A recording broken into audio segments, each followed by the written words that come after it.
From the New York Times, I'm Michael Barbaro. This is The Daily.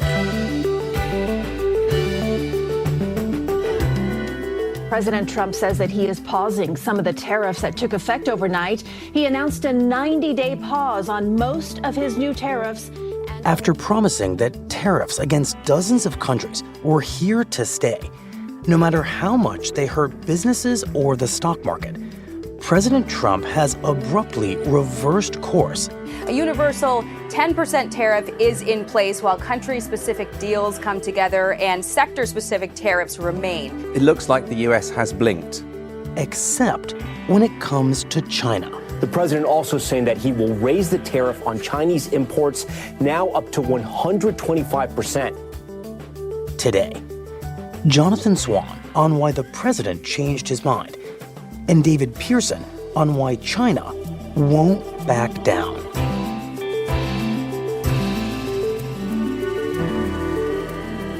It's Thursday, April 10th.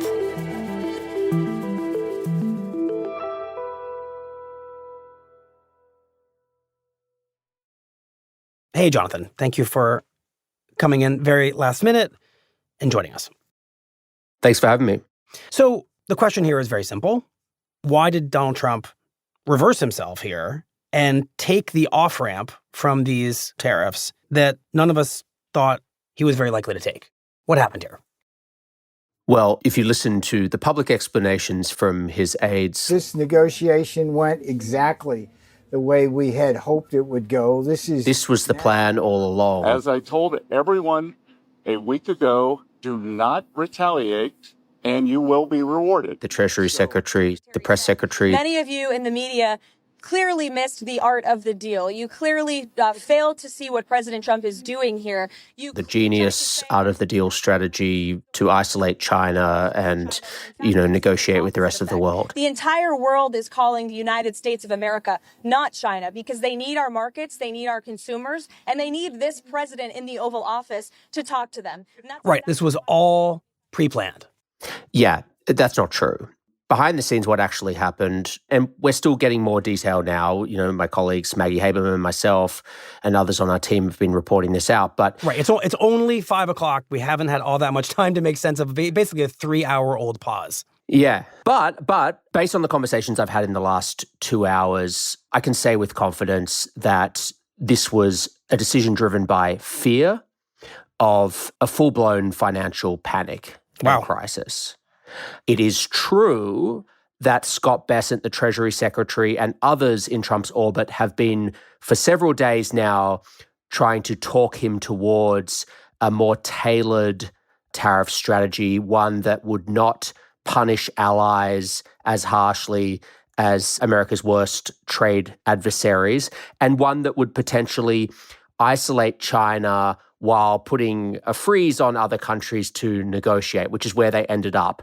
But as has become clear in conversations I've had in the last couple of hours, the entity that deserves most credit for today's decision is the bond markets, and fear among Trump's team that this could spiral out into a full-blown financial panic.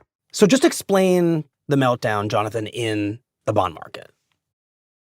Well, you got the worst person you could possibly ask to explain the meltdown in the bond market. You actually need someone who knows what they're talking about. Okay. Jonathan, we figured this might be the case, that you are not the authority on the bond market. And so in the grand tradition of phoning a friend and having Marshall McLuhan behind the potted plant, we're going to bring on someone who is an authority on bonds to briefly explain what the heck just happened there. I think that's very wise for your listeners.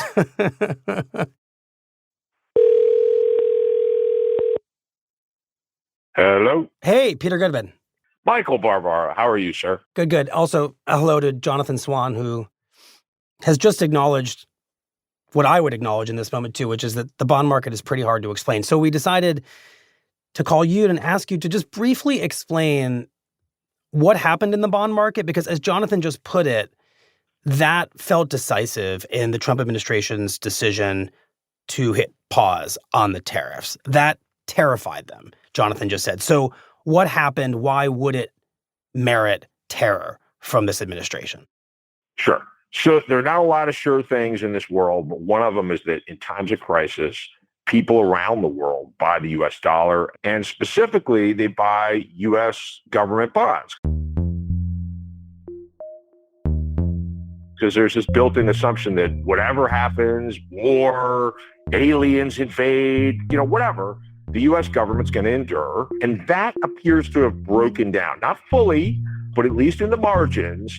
This idea that the US is the ultimate safe haven is broken down. And when people are less willing to buy US government debt, the US government has to pay a greater rate of return to persuade people to buy our debt. They have to pay higher interest rates, basically. And a lot of other interest rates are pegged to the rates on US government debt, mortgages, credit cards. And so you've got both the message of the bond market freaking out, which is that people who trade money for a living worry that bad days are ahead. And then you've got the direct consequences of jacking up borrowing rates, which is an easy way to end up in a nasty recession.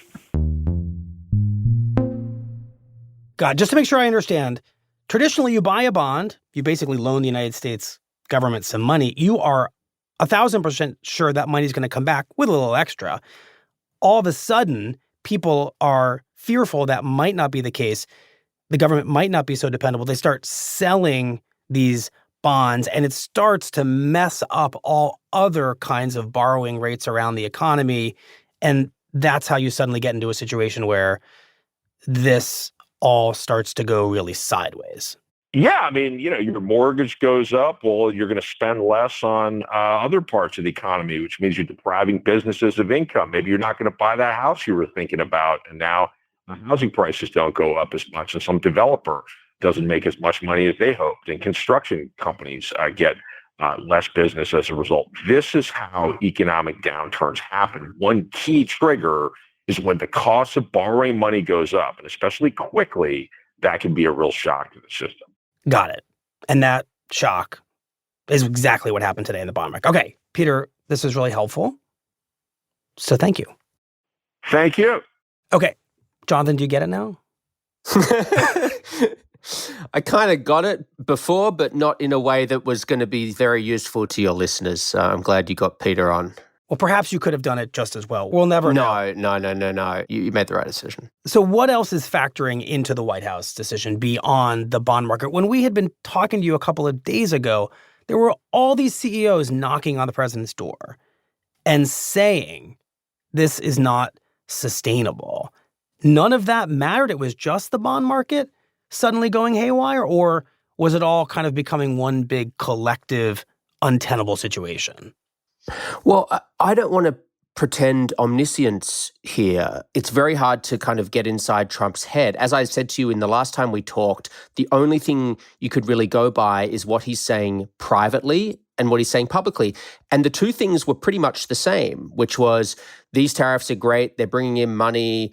Everyone's coming and begging to me and kissing my ass. But I think things pretty clearly started to shift Sunday night, Monday morning in the direction of being open to negotiations. My colleague Maggie Haberman has some reporting that Scott Bessent, the Treasury Secretary, flew with Trump to Washington from Palm Beach on Sunday night and had a really important conversation with him on the plane, steering him more in this direction. J.D. Vance, actually, the vice president, was supportive of this idea of being more structured with the tariffs, focusing more on China. So these conversations were happening, but when we last spoke, which was Monday, I didn't have any sense, and neither, this is the more important part, neither did Trump's most senior advisors, that he was going to back off these tariffs. Mr. Trade Representative, are you aware that the tariffs have been paused? I am, yes. When were you made aware of that? The U.S. Trade Representative, Jamison Greer, was on the Hill. Right. What are the details? How long is the pause? How many days? How many weeks? I understand it's 90 days. I haven't spoken to the president since I've So been the in this trade hearing. representative hasn't spoken to the president of the United States. He didn't know about it before it happened. Right. And that earned him some serious mockery from Democrats who said, who is in charge here? Because if the U.S. Trade Representative is in front of Congress defending these tariffs while the tariffs are paused, it did not seem to the members of that congressional committee that there was any unified vision of what was happening.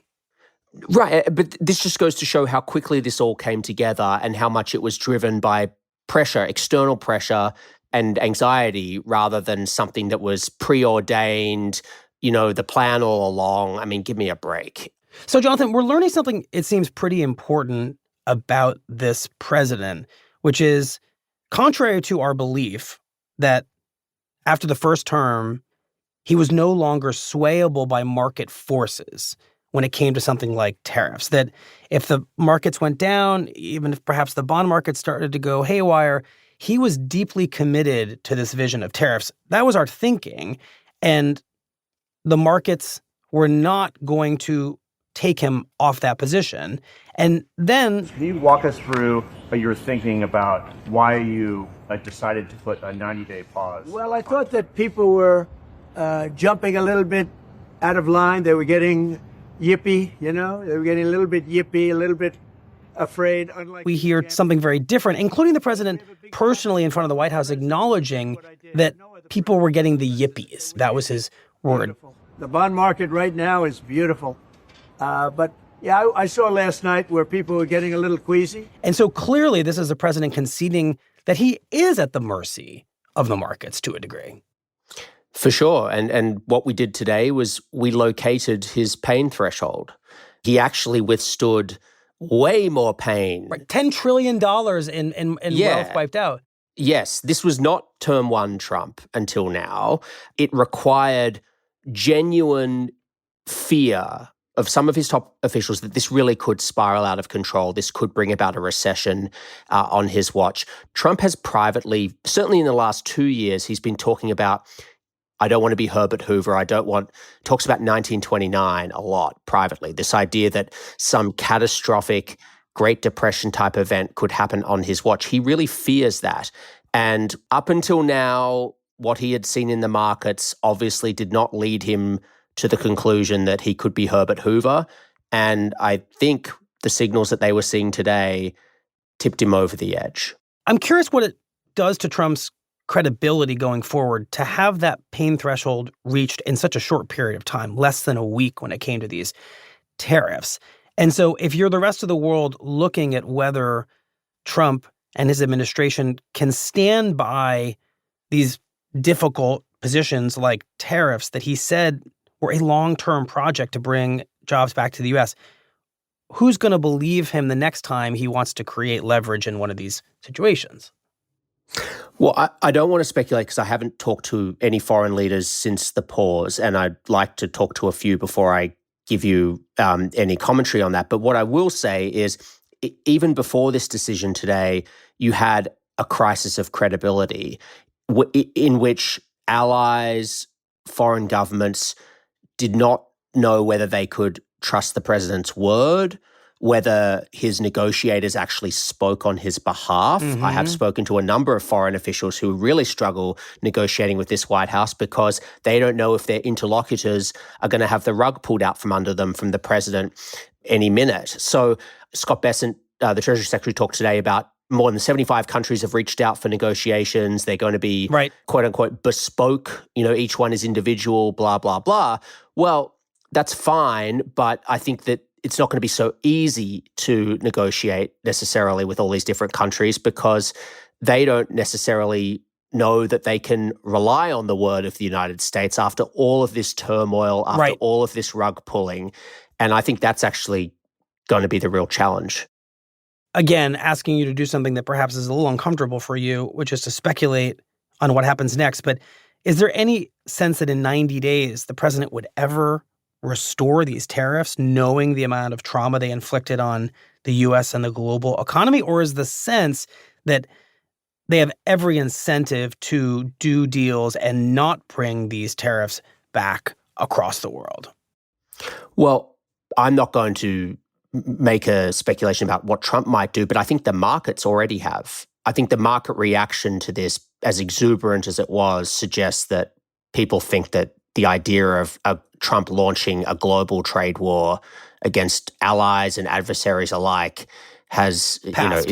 Yes, and that this is more likely to be an America versus China trade war with a baseline tariff of 10%, which is much more tolerable for not just foreign governments, but the markets. Right. And we should just say the state of play at this moment is that tariffs that were varied based on countries, and in some cases extremely high, have gone down to a much, much smaller universal tariff of 10%. The rest have been paused, but not when it comes to China. Those originally very high tariffs remain. And in fact, through tit for tat and back and forth, they've gone up past 100% from the U.S. as of Wednesday. And so therefore, we now have a trade war that has seemingly been narrowed down to China. And I wonder how you think about that and how far we think the president is willing to take that particular face-off. My sense is quite far, and he won't want to be the one to back down first. But he can't be happy about this, having to blink and having to put the pause on all of this. So China will assume even more importance for him, quote unquote, winning that trade war. And remember, Trump is not someone who views international trade as win-win, as cooperation, coming to an agreement where both sides come out happy.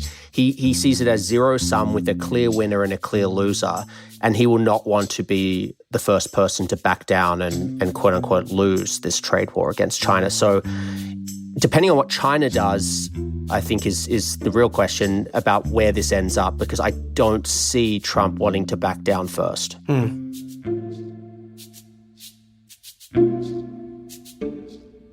Well, Jonathan, thank you very much. Thanks, Michael.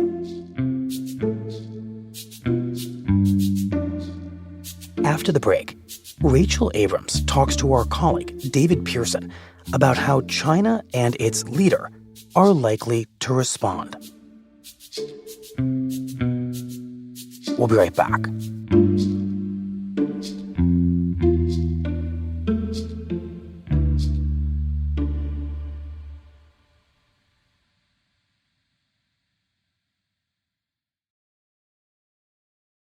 David, good morning. I should say you are in Hong Kong, which is 12 hours ahead of us here in New York City.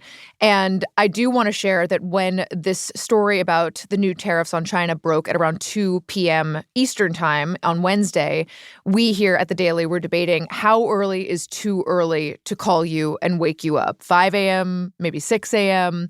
But being the generous colleagues that we are, we decided to let you sleep in. But nevertheless, it's early, and thank you so much for being here with us. I'm so happy to be here. Thank you. So while you were sleeping, Trump announced a pause on his so-called reciprocal tariffs everywhere except for China. And you cover China for the New York Times. You've been following this standoff between the United States and China very closely. Just to start off, were you surprised by the news when you woke up? So I was surprised that the tariffs were paused on most of the world, but I was not surprised that the tariffs were actually increased on China, because we've seen such a ratcheting up of this trade war between these two countries in the last week or so. And China is the only country that has decided to go toe-to-toe with Donald Trump. When the Trump administration slapped tariffs on them last week, China returned the volley with the same tariff on the United States. And then when Trump increased it again, China responded with the exact same levy.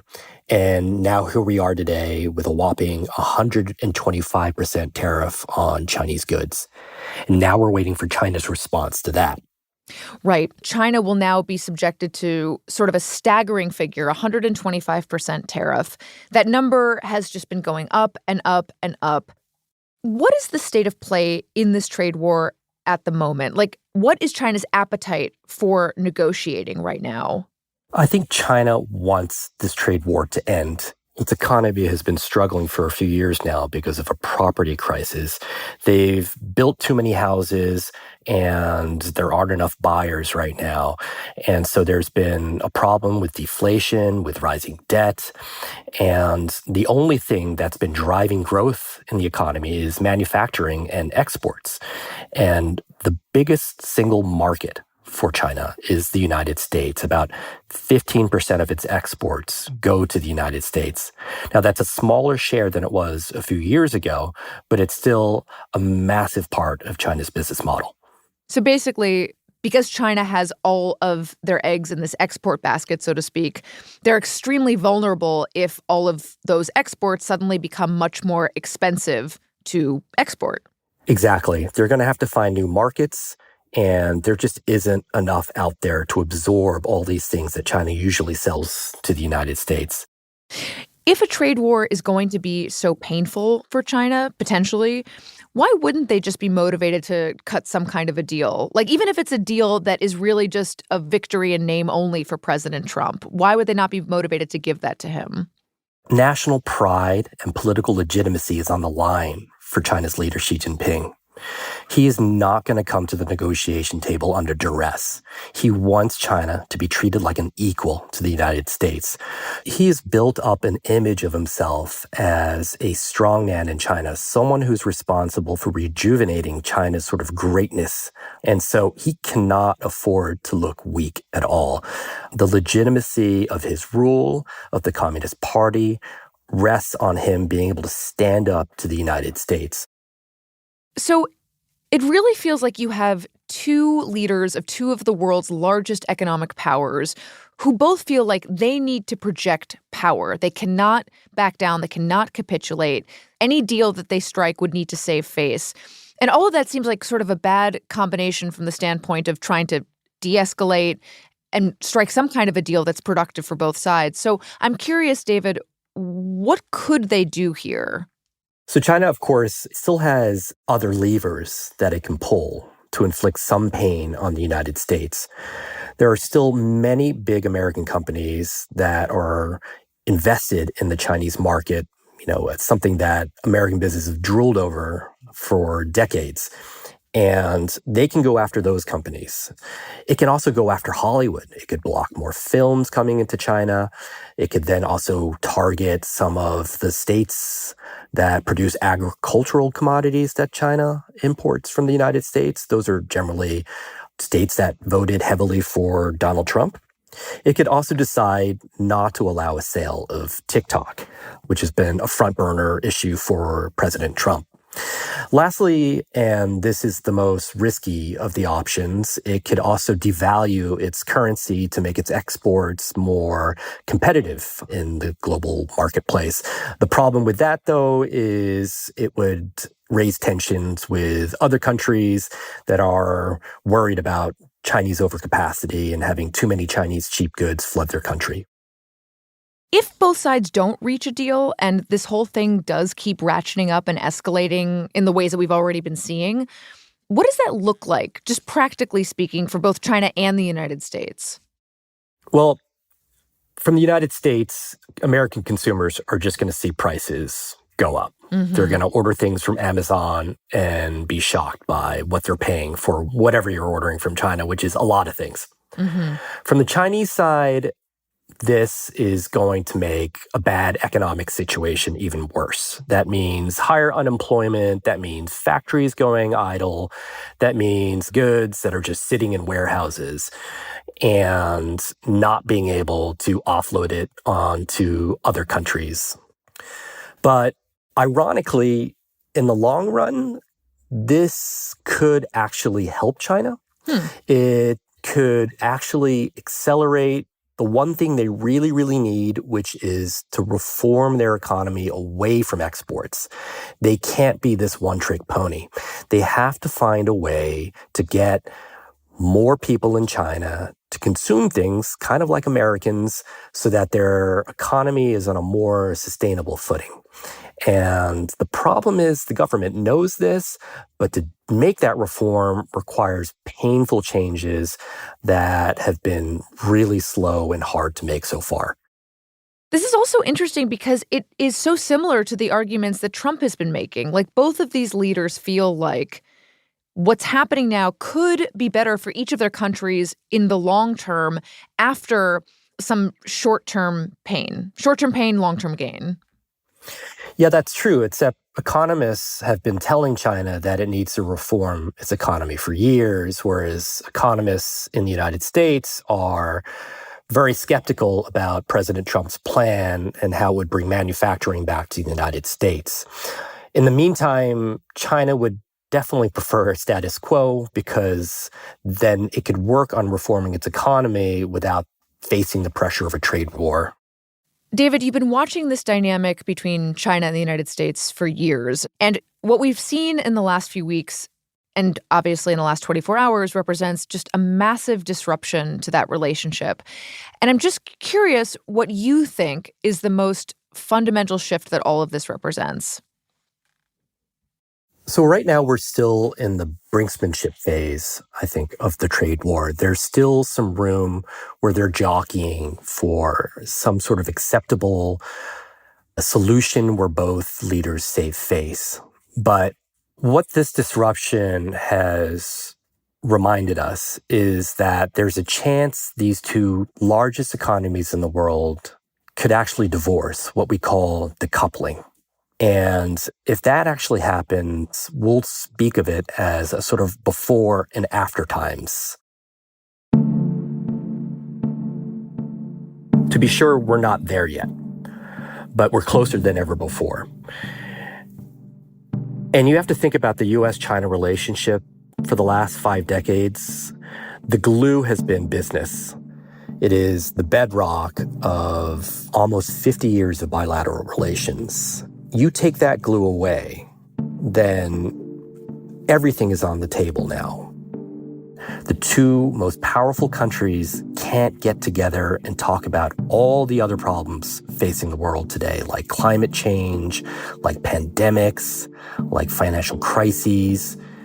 But it also means they can't get together and talk about things they disagree on because they'll have less reason to. Things like the fate of Taiwan, fentanyl, and human rights. And if China and the U.S. aren't talking, if they're not engaging on these big issues, then we're suddenly plunged into a far more dangerous world.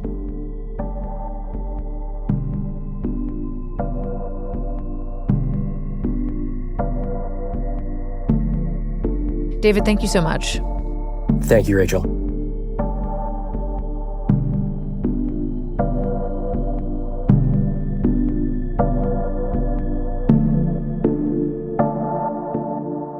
We'll be right back.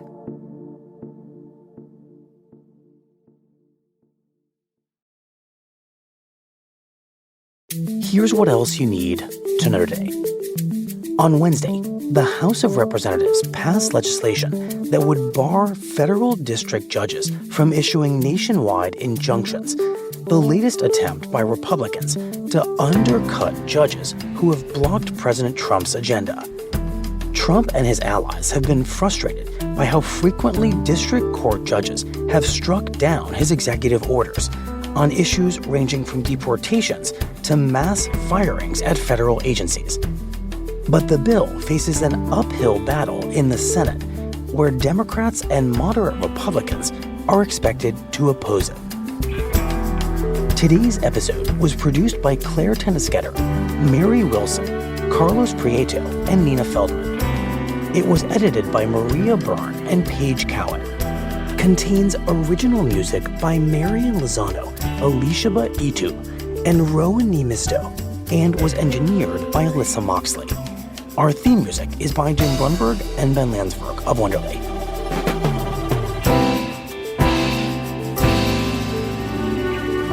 That's it for the Daily. I'm Michael Barbaro. See you tomorrow.